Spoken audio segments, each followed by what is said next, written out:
আসুন আসুন মিসেস মিত্র। অপর্ণা,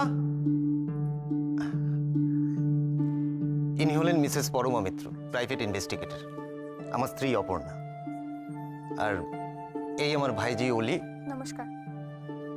আর ওর হাজবেন্ড কৌশিক। নমস্কার। আর এই আমাদের পিসি। নমস্কার। আমাদের বাড়িতেই থাকেন। বিধবা মানুষ ভাই, এখন দাদার গলগ্রহ হয়ে জীবন কাটাচ্ছি। পিসি, এসব কি কথা? কি আর বলবো বলো, বেশি দিন বেঁচে থাকাটাই কষ্টকর। যাদের চোখের সামনে বড় হতে দেখলাম, যাদের কোলে পিঠে করে আজ তাদের এই অবস্থা হতে দেখলে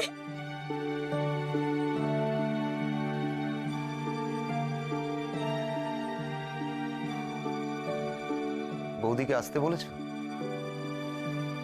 হ্যাঁ, দিদি আসছেন। কি থেকে যে কি হয়ে গেল, সত্যি এভাবে যে কেউ মারা যেতে পারে? আচ্ছা, আপনারা বাড়িতেই ছিলেন তখন? আমরা তো পয়লা বৈশাখ বলেই এসেছিলাম, বাবাই আসতে বলেছিল। বিয়ের পর প্রথম পয়লা বৈশাখ বলেছিল একসাথে খাওয়া দাওয়া হবে। আর আর নিজেই কেমন। বলি, আবার কেন কাঁদছো? छोटा बाबू, थोड़ा चावल आलू सब्जी लेके आता है। যাও, সাবধানে যেও। এই তো মা এসেছেন। নমস্কার। নমস্কার। আমি জানি আপনাদের মনের অবস্থা কি এখন,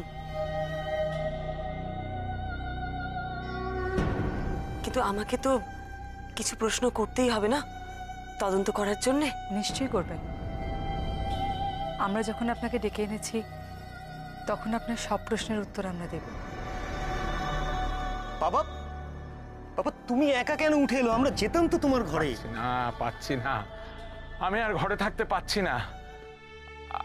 আপনি পরমা মিত্র। হ্যাঁ, কিন্তু বেশিমশাই আপনি কষ্ট করে কেন এলেন? আমি আপনার ঘরে গিয়ে আপনার সাথে কথা বলতাম। আপনি আসুন, এখানে বসুন। বসুন।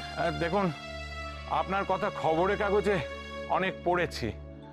তারপর বড় বৌমাও বলল, আমরাও ঠিক করলাম পুলিশের মতো যা পারে করুক। আপনি আর কারো সঙ্গে কথা বলবেন না? হ্যাঁ, বলবো তো বটেই, কথা তো আরো অনেক বলতে হবে। আমি আরেকবার ওবেলা আসবো যদি আপনাদের অসুবিধে না হয়। না না, অসুবিধে কি আছে? দরকার থাকলে তো আসতেই হবে। চলুন, আমি আপনাকে পৌঁছে দিই। না না, তার কোনো দরকার নেই, আমি চলে যেতে পারবো। Thank you. মা, একে টাকা হরিয়ার কি হয়েছে? কি হয়েছে? কি হয়েছে? আর বলবেন না, বাজার করতে বেরিয়েছি দেখি উনি হুমড়ি খেয়ে পড়লেন। মনে হয় গরমে অজ্ঞান হয়ে গেছেন।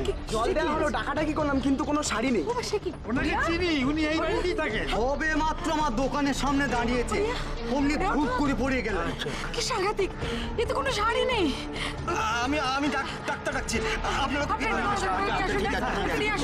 ঠিক আছে।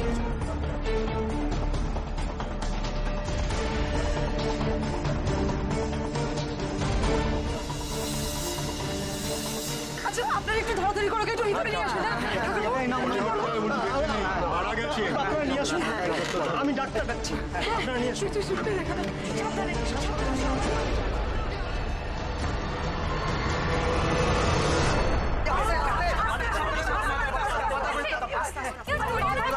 কি হয়ে গেল?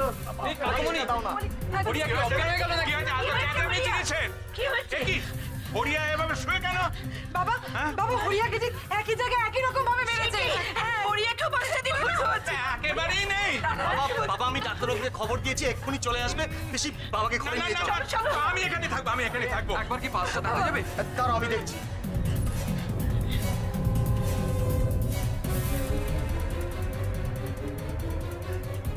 সম্ভবত নেই। আরে সুস্থ লোক ভিড়ে হঠাৎ দুম করে পড়ে গেল।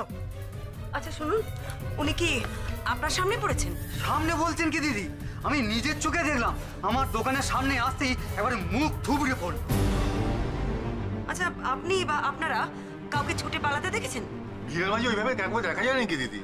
ও, উনি বাজারের মধ্যেই ছিলেন না? আমাদের তো রাস্তার ওপরেই দোকান। তবে আর বলছি কি দিদি, ওখানে তো লোকজন সারাক্ষণ গিজ করছে, কোন লোকজন কখন আসছে যাচ্ছে কি করে খেয়াল রাখি বলুন তো। তারপরে ধরুন আমাদের তো বেচাকেনা আছে। তবে আমার মনে হয় দিদি, ওই ভিড়ের মাঝখান থেকে কেউ একজন বড় সূচের মতো কিছু ছুঁড়ে মারে। কোনো বদমাস ছেলে এটা করেছে আমার মনে হচ্ছে। আচ্ছা আচ্ছা, যেটা দিয়ে মেরেছে সেটা আপনাদের কারোর কাছে আছে? আচ্ছা দিদি, তাড়াহুড়োর মাথায় অত খেয়াল করিনি। উনি একাই ছিলেন নাকি কারোর সাথে কথা বলছিলেন? না না, উনি তো একাই বাজার করতে এসেছিলেন। হ্যাঁ গো, কেউ সাথে ছিল নাকি? না না, এই বাবা অনেকটাই দেরি হয়ে গেল। দাদা দাদা, আমরা তো সব দোকানপাট খুলে এসেছি, তা আমরা এবার যাই। হ্যাঁ আসুন, ধন্যবাদ। হ্যাঁ, এই চল চলো চলো চলো চলো চলো। বাবা, বাবা তুমি ভেতরে যাও। হ্যাঁ বাবা। পিসি বাবাকে নিয়ে যাও ঘরে। চলো দাদা, চলো। না রে মনি না, আমি এখানেই থাকবো। হরিয়া আমাদের অনেক দিনের পুরনো লোক ছিল, ওকে এভাবে মারলো। আমি শুনবো, ডাক্তার কি বলে আমি শুনবো। মনীষ বাবু,